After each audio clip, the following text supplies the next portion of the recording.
Jeannette Meadows scored in the top 10% on intelligence tests until she died on the operating table. When she returned to life, she didn't know the alphabet. It took her 8 months to learn to just take a bath.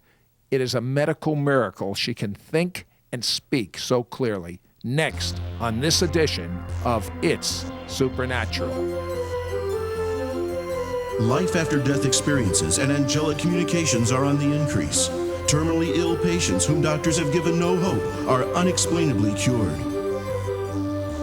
People are being mysteriously protected from natural disasters. Sid Roth, your investigative reporter, examines this invisible world on It's Supernatural.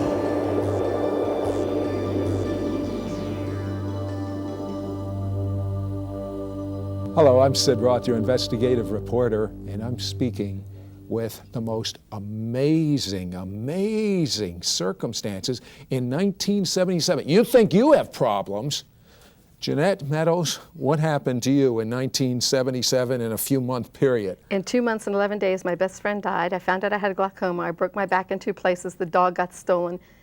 And my only child, Annette, died as a result of an accident. How old was Annette? Almost 16. She died 13 days before her 16th birthday. It must have been really hard. Heartbreaking. We were best friends. How did she die? She was struck by a truck. Did she have any premonition that this might happen, that she might die? Yes. She told Debbie up the street that when you talk to the Lord, He talks to you. He told me, I'm ready. I'm going to heaven. And Debbie started to cry. And Annette said, no, it's okay. He told me I'm ready. I'm going to heaven. And you know, the picture I saw of her, actually, it's almost like the glory of God was on her. It was. The picture was taken 1 to 5 days. It was in her camera in her room. So if I had just given the camera away without taking the film out or looking at it, I would have missed one of my greatest blessings, because you can see the glory of the Lord all over her. And she said, Mommy, unless I'm doing something for you, I'm in continual communion with my Heavenly Father. And I thought, well, maybe I shouldn't have her do, the usual thing she's supposed to do. And then I thought, no, not right way to raise child, back to original program. But you began to have some physical health problems. What happened to you? Well, I broke my back on May 27th, 1977. How'd you break your back? I slipped and fell. And I never broke anything before in my life, so I had a hard time believing that I broke it. I mean, I knew it wasn't terrible pain, but, it was just a foreign concept. I mean, how much can someone take? You broke your back, and so what did they do for it? Well, in the beginning, you just had to rest, and they give you pain pills, and then when you got a little bit better, they wanted you to have therapy. And finally, after it didn't heal, they operated 15 months later. And what happened at the operation? Well, first, before the operation, I had a complete psychiatric evaluation to make sure I'd survive. And they gave me a clean bill of health.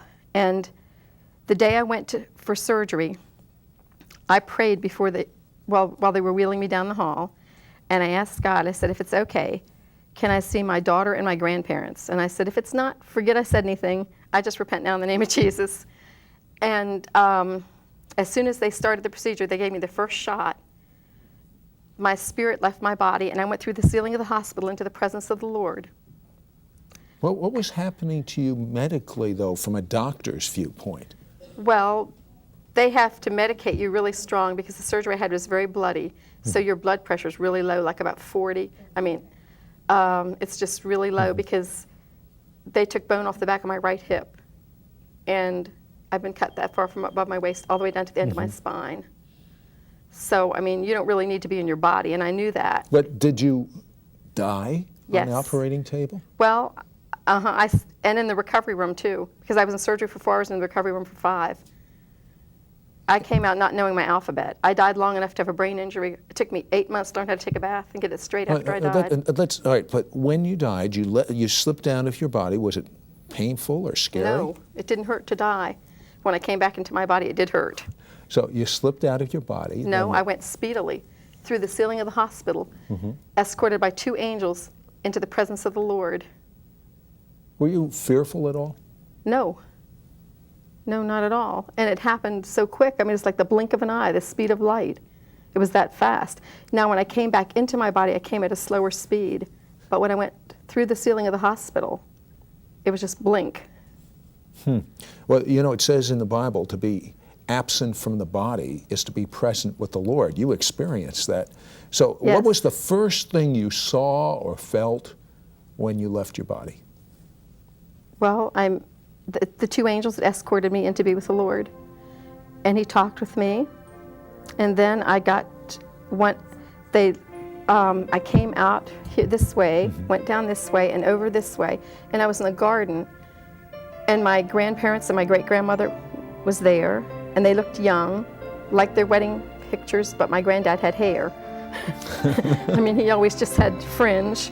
I understand. And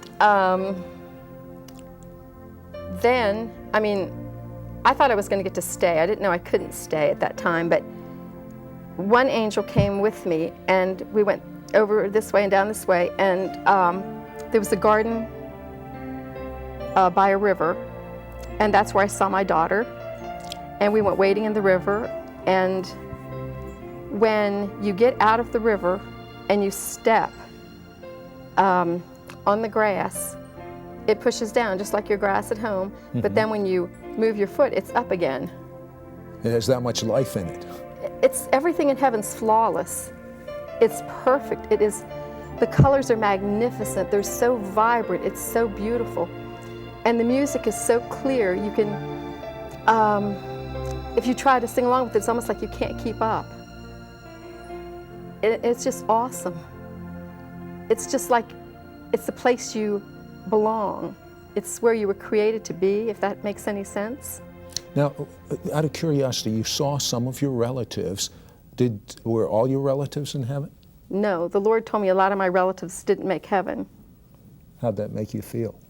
Well, I thought, that's really too bad, but what can I do about that? I mean, I didn't realize I was coming back. Oh, you thought you were there. You Yeah, thought you had this a is it. one-way ticket. You bet. Did you want to come back? No, absolutely not. Because it's so peaceful, so beautiful, so glorious. The love of God just permeates everything.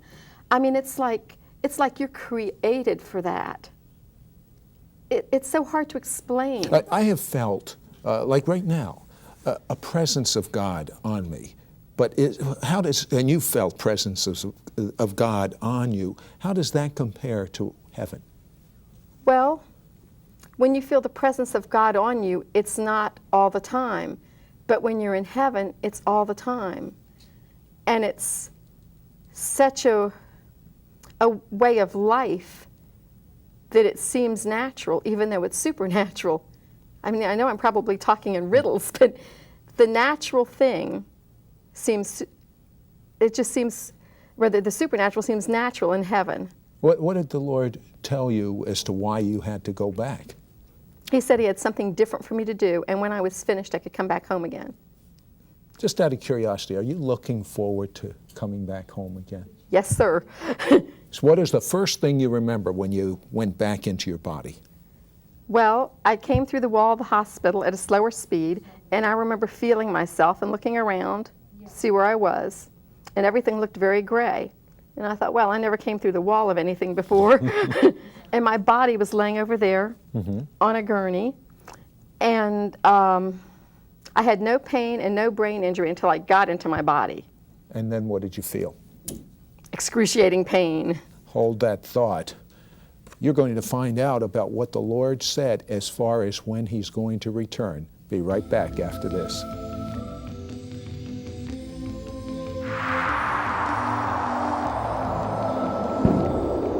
We'll return with Sid Roth and It's Supernatural right after this.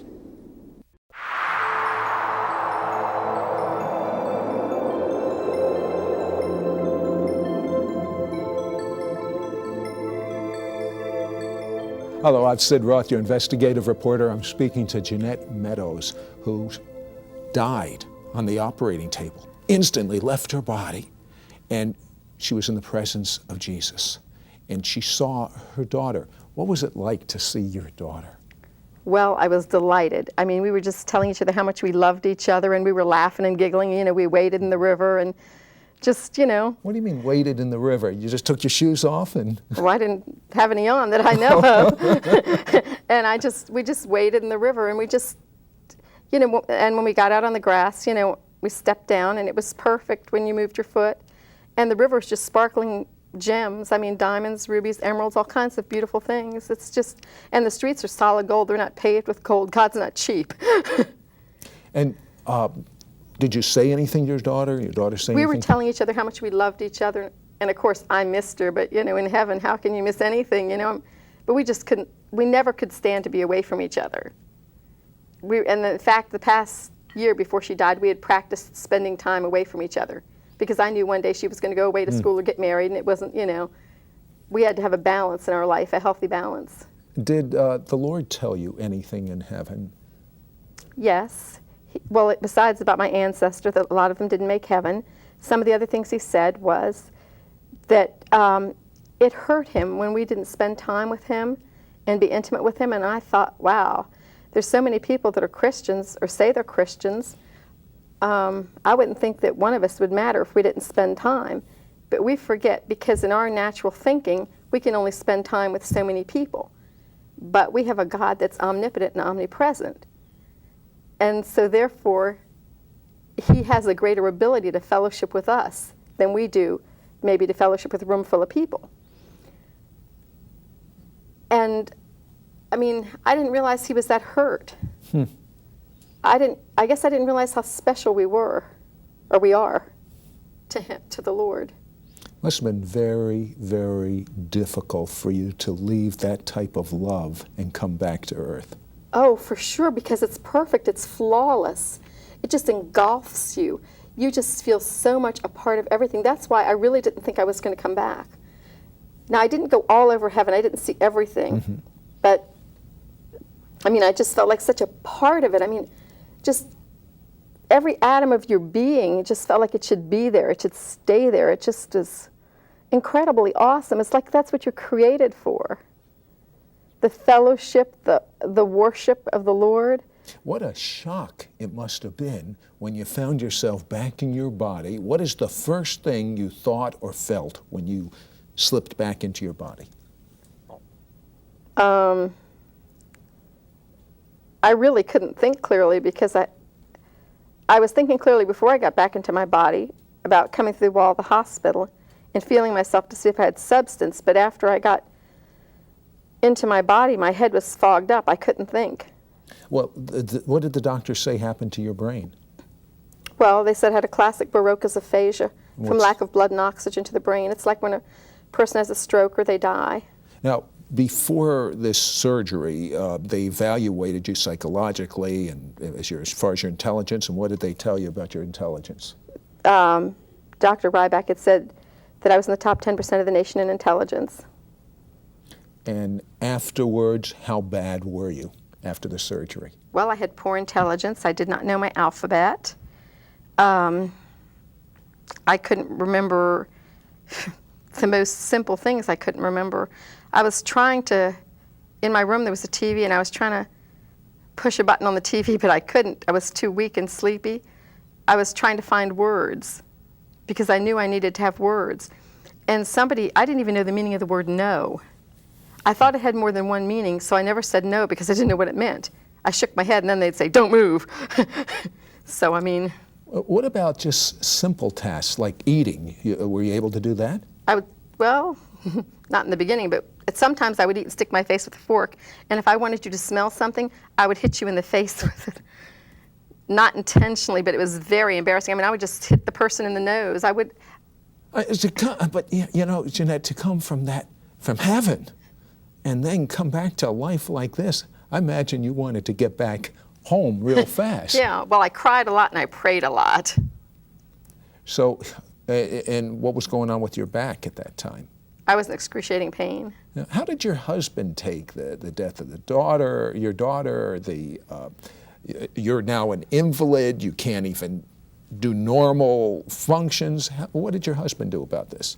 Well, he was traveling in business, so I didn't see him a whole lot, but but my girlfriend Sandy was taking care of me, and she took care of me. It was supposed to be for 3 weeks, but it was more like 3 months. because of me dying, I needed more care. I mean, I would try, this is months after, maybe 2 months after the surgery and after I died, I would be walking around a store and I would forget who I was, where I was. I would go to sign my credit card and Sandy was with me. And, you know, she said that she's really who she says she is, or, you know, who the plate says she is, you know. She's just, you know. I mean, even now, how are you functioning so articulately with what happened to you, to your brain? Well, I've had lots of prayer, speech therapy, learning disability therapy. I've been to school like second time in my lifetime. In fact, one doctor said I have a unique opportunity to have 2 lifetimes in one. 2 educations, 2 occupations, and 2 families. And Dr. Ryback at NIH in Bethesda, Maryland, he said that if anyone could read my recovery room chart, it's medically impossible for me to be this well. And he also has a private practice. Yeah, but you told me that you speak mostly by the Spirit of God rather than your mind. Yes, because if you wanted me to, let's say you were having a meeting and you wanted me to speak to people, I would have to write it out like a report and read it probably. So how are you speaking so clearly now? I believe it's the Spirit of God, because in the natural, when I need to do something, if it's not a pretty mundane thing, I have a time getting it together. You know, I don't always have the resources to figure out what I'm supposed to do to fix something or do something, or I might overlook a point. Well, I understand that the Lord told you about his return. He told Jeannette exactly what the time would be of his return. We'll be right back and discuss that.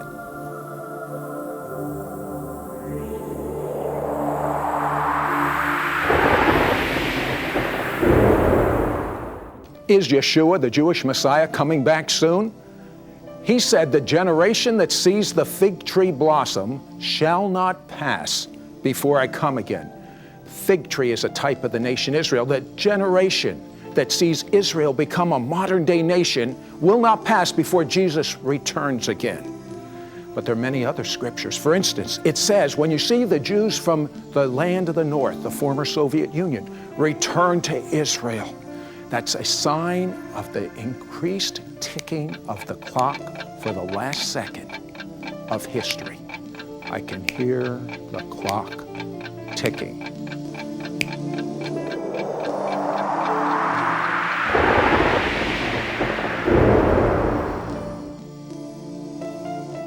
Hello, I'm Sid Roth, your investigative reporter, and I'm having so much fun with Jeannette Meadows because Jeannette, by all right, should be a vegetable. In fact, the doctor told you that. Yes, Dr. Robert Brown, he used to be at St. Joseph's Hospital in Port Charlotte. He told me by all rights I should be a vegetable.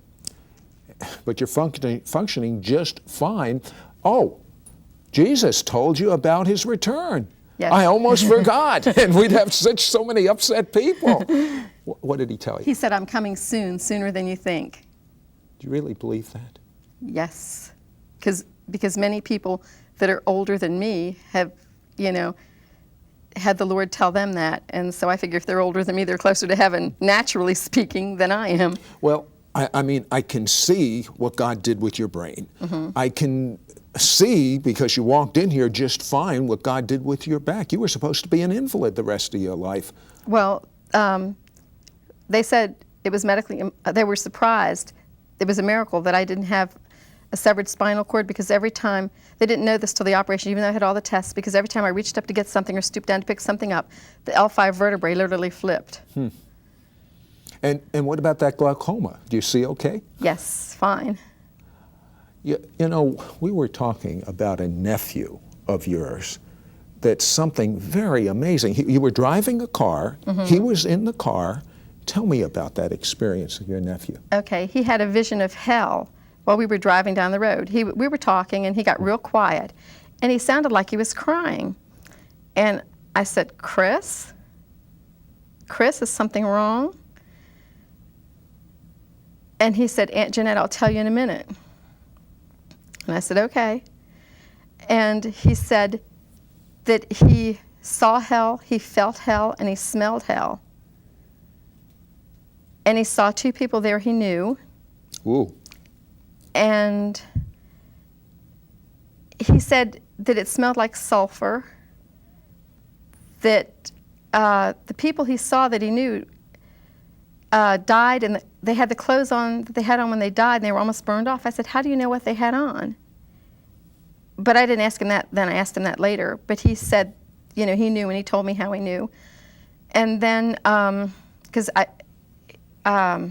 he had seen them about that time just before they had passed away. So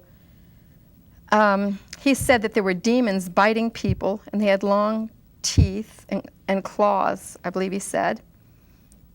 And he felt the heat of hell.